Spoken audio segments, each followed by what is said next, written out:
11 गते सोमबार साताको कारोबारको पहिलो दिन। आज मार्केट चाहिँ अलिकति पोजिटिभ देखिएको अवस्था छ साथीहरू। 28.37 अङ्कले वृद्धि भएर 2786.86 पुगेको छ मार्केट। आज हरियाली देखिएको छ। आज यतिखेरसम्म आज यो मैले चाहिँ ठ्याक्कै 1 बजेको लाइभ मार्केटबाट मैले चाहिँ भिडियो रेकर्ड गरेको छु साथीहरू। 1 बजे 1 PM देखाएको छ। आज यतिखेरसम्म लगभग उतार चढाव थोरै उतार चढाव भए पनि मार्केटमा बायर चाहिँ ह्याभी भएको छ। सेलरभन्दा बायर ह्याभी भएको अवस्था चाहिँ देख्न पाइन्छ। बेलुकासम्म 3 बजीसम्म यही अवस्था रह्यो भने केही पोजिटिभ आशा गर्न चाहिँ सकिन्छ है हामीले। यतिखेरसम्म 230वटा कम्पनीहरू हरिया देखिएका छन्। 32वटा चाहिँ घाटामा गएको देखिएको छ। 6वटा अनचेन्ज देखिएका छन्।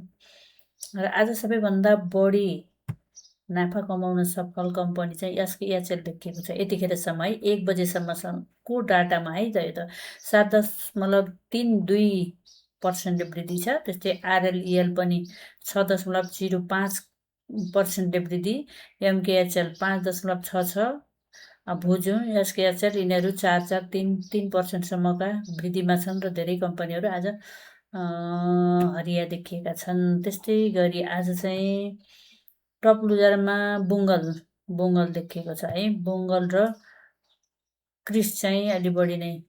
बुङ्गल 7.59%ले घटेको छ। क्रिस चाहिँ 5.54%ले। अनि अरू म्युचुअल फन्डहरू इक्विटी फन्डहरू चाहिँ अलिकति घटेको अवस्था छ। हिजो अलिक बढेका थिए, आज घटेका छन्। र यो बढ्ने र घट्ने त हाम्रो यो सेयर मार्केटको एउटा सुन्दरता नै भन्नुपर्छ। घटेको अवस्था रह्यो भने किन्नलाई अवसर, बढ्यो भने प्रफिट बुक गर्ने अवसर। यो नभए त कारोबारै चल्दैन। त्यही भएर यो चाहिँ हुनुपर्छ, कहिले बढ्ने कहिले घट्ने। तर बढी मात्रामा घटेको अवस्थामा लगानीकर्ताहरू अलि निराशाजनक अवस्थामा रहेको, आत्मबल घटेको अवस्था पनि रहेको छ। तर अब 15 गते यो जेठको 15 गते नयाँ सरकारले नयाँ बजेट पनि ल्याउँदैछ। त्यो कारणले गर्दा हामीले अब चाहिँ मार्केटलाई पोजिटिभ हुन्छ भन्ने आशा चाहिँ धेरै गर्न सकिन्छ। लगभग 2/3 सरकार, जनताले छानेको सरकार, र त्यही माथि पनि विभिन्न कुराहरू यतिखेरसम्म जब सरकार भन्यो यस पछाडि पोजिटिभ कुराहरू नै सेयर मार्केटसँग सम्बन्धित कुराहरू, आर्थिक कुराहरू चाहिँ राम्रै पोजिटिभ देखिएको अवस्था छ है साथीहरू यतिखेरसम्म। त्यही भएर आज चाहिँ यतिखेरसम्म 2,95,42,42,7,288 रुपियाँ बराबरको कारोबार भएको रहेछ।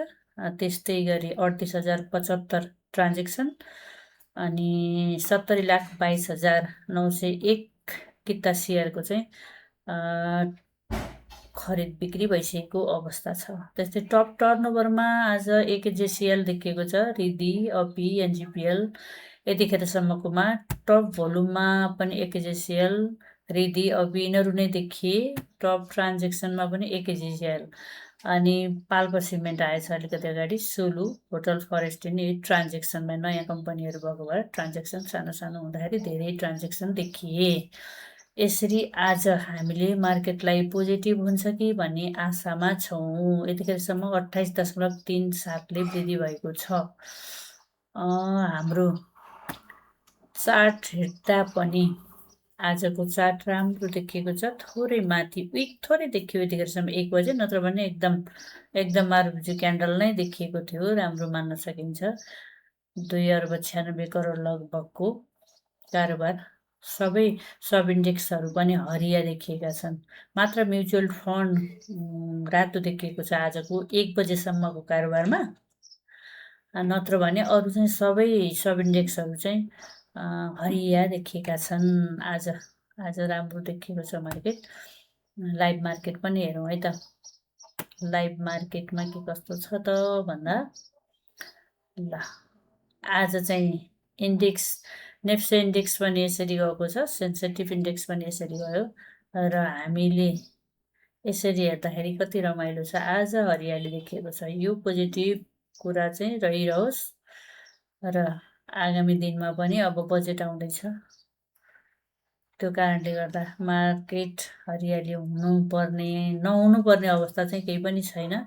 सामान्य कुराहरू अब ठुला लगानीकर्ताहरूमा केही कुराहरूले गर्दाखेरि चाहिँ धरपकडको अवस्था भएको कारणले गर्दाखेरि मात्र मार्केटलाई अलिकति अप्ठ्यारो परेको हो कि भन्ने हो। नत्र भने त यतिखेरसम्म सबै कुराहरू आर्थिक अवस्था सेयरसँग सम्बन्धित कुराहरू सबै सेयर मार्केटसँग भएका कुराहरू जति छन् नयाँ सरकारले गरेका ती पोजिटिभै मान्न सकिन्छ। त साथीहरू अब आज यो दिउँसोको समयमा मात्र मैले चाहिँ 1 बजेको टाइममा रेकर्ड गरेको अवस्था छ।